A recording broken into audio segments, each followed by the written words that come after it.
Tingnan niyo mga kalokohan ni Kobe, mga kadogo, no? Hamingning. Well, kanina, di ba, nag-ayos ako ng motor. Tapos, naglinis ako ng motor. Pinaliguan ko si Kobe, si Maggie. Tapos, nagpakain.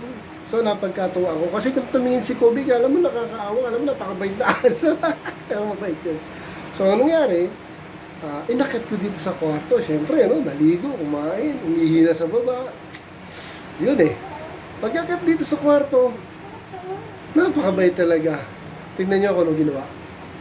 Ito mga kadogo, pinasa ko. Ayaw niya bumaba doon, salbahe. Lagot talaga tayo. Naku, lagot, umihi. Tatay, maglalaban na naman ako nito, Kobe. Bakit ganun? Kamu umihi pa. Patay ako nito. Maglalaban na naman ako, salbahe ka talaga. Paano kita papapasukin pag ganyan, Kobe? Buti pati si Spranky mabait, oh. Oh, tsaka kakagamot ko pa lang sa'yo, kakapainom ko pa lang sa'yo ng ano. Para sa garapata, kaya nagkakalaglagan yung garapata niya eh.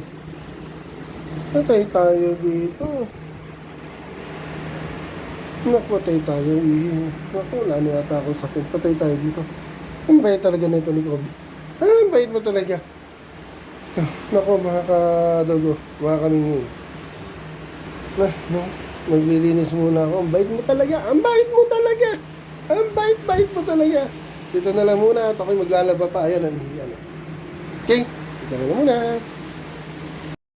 Thank you for watching.